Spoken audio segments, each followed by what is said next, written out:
everyone, it's Bob Crossan, Senior Managing Editor for Water and Waste Digest. I'm here with John Fraser. He is the Wastewater Practice Director for Carollo Engineers. Thanks for being here, John. Oh, thanks, Bob. I'm glad to be here. This is great.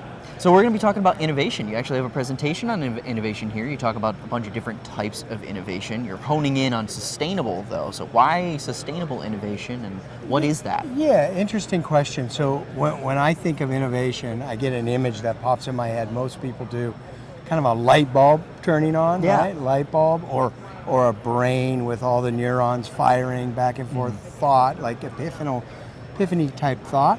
And that's where our heads go when we think about innovation, but that's not where the most work gets done. It's in the small incremental innovations that we make, trying to do something better every time we do it, making it better and better each time so that can stay in the marketplace. And that's what sustaining innovation is an innovation that's out there, that's been developed by some, but we need it to stay out there because there's great value in the industry to that innovation, either process or equipment. And we want to keep it in the marketplace. Don't let it die. So to not let it die, we have to be making it better and better every time we use these innovations that are in the marketplace. I have a great example I can give you. Yeah, go for it. In the industry, we deal with return side stream flows from dewatering of anaerobically digested sludge. And the flows are high in phosphorus and ammonia. And so there's side stream treatment processes to deal with that. And one of the innovative processes in the last decade or so is called anammox-based side stream treatment, or deammonification. And deammonification processes have great value in the industry, but we travel around the country and talk to clients that are users, and they would say, it works good for me, or not so good for me, or sometimes it worked well. So we decided, a few colleagues and myself, that we had to get to the bottom of this issue. And so we actually went out and took data from 12 different facilities using different types of side stream treatment to see if their performance matched up with the promise. So the promise, based on chemical and stoichiometry, was that they could remove high levels of ammonia and nitrogen, do it with less energy and air, do this with less use of alkalinity.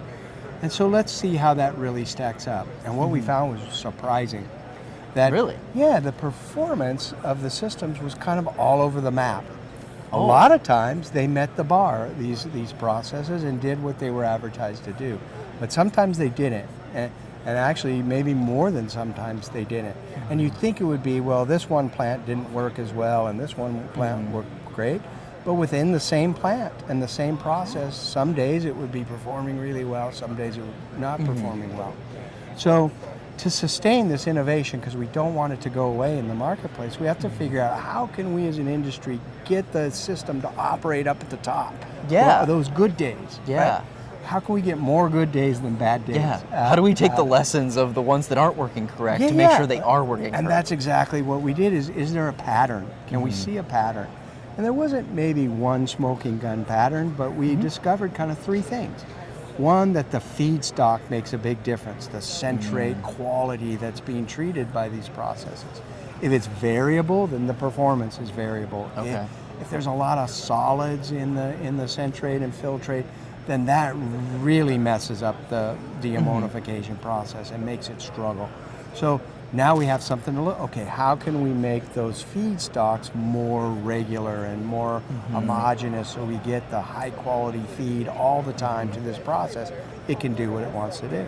The second thing we found was that the reactor design itself could be modified to make them perform better. So for anammox-based processes, we know that sometimes they foam under certain operational conditions.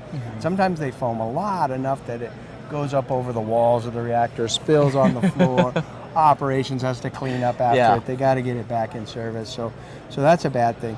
Well, if we know that, we can put a little more freeboard in the design so that we can keep the foam in the tank. We can put spray bars in the right spot. We can have surface wasting to waste off the foam.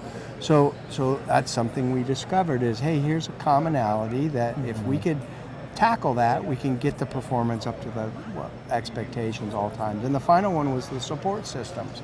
The chemical, for example.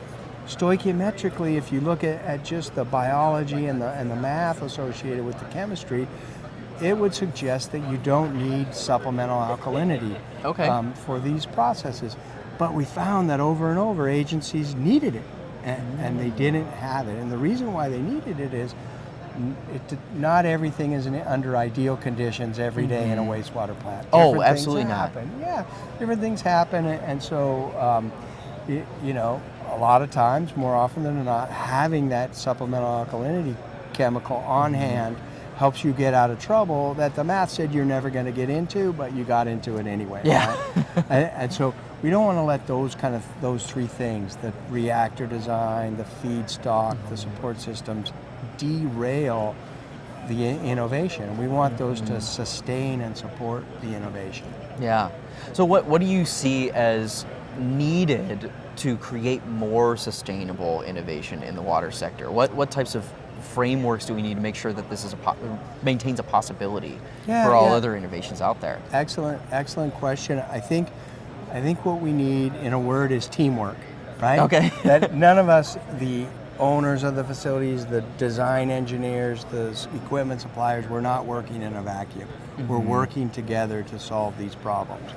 And we have a thing that we like to do, and I'd suggest everyone consider something like this. It's called EDIT, the Emerging Technology Design Integration Team, like EDIT. We have a report, it comes out, are we going to accept it as it is, or are we going to make it better by editing it? So we're going to accept this equipment as it is, or are we going to try to make it better by editing what the design looks like? And so this EDIT process, it incorporates the owner, their operations staff, the consultant with some specialized consulting talent, including operations experience. Yeah. So I've run something like this before, and I know here are the problems. And the vendors and equipment suppliers who make the equipment.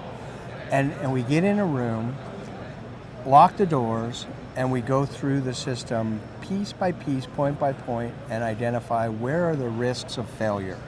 So how could this fail in this particular plant? And the operator will say, well, sometimes this happens or that happens.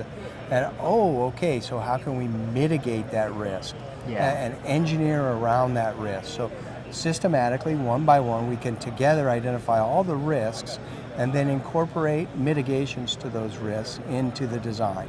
So for example, more freeboard in a tank than might be conventional, or adjusting the type of valve that's provided with the equipment. Things that give an innovation a greater chance of success in the field, in the marketplace, because no one can tolerate a failure.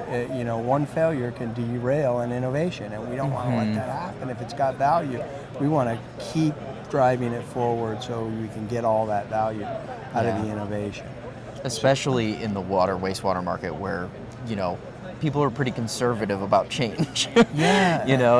Small changes can make wide-ranging problems and start to endanger public health. So being really focused on that is important, right? Yeah, and you'd think that that the owners of the systems, they'd be really interested in this because they're a little bit change and risk averse. They don't want to do something new if it's not going to work. So having these edit type sessions where everyone's in the room trying to figure out how we're going to protect them against these risks, they're all in. The owners are all in. I originally thought that the suppliers would not really like this process much. Yeah. Because, hey, you're in there monkeying with my product. I make this product over and over the same way. I've fixed all the bugs, and we don't need you to come in and try to adjust that. Actually, we found the opposite. And really? Most of the suppliers were really excited about this process because they have the same interest as everyone else. They don't want a failure out in the industry. That could sully their bad name, their good name, and make it a bad name. And they want to make sure everything they put on the field succeeds. So everyone sitting together, working together to figure out how to make this successful is a good thing for the suppliers as well as the owners and the industry, because we keep those innovations in the industry that have high value. Yeah. Awesome. Well, thank you so much for your time. I appreciate you taking all the time talking about this. Yeah. And for everyone who's watching, check out our video description below. We'll have some resources for you down there, and we'll catch you with the next one.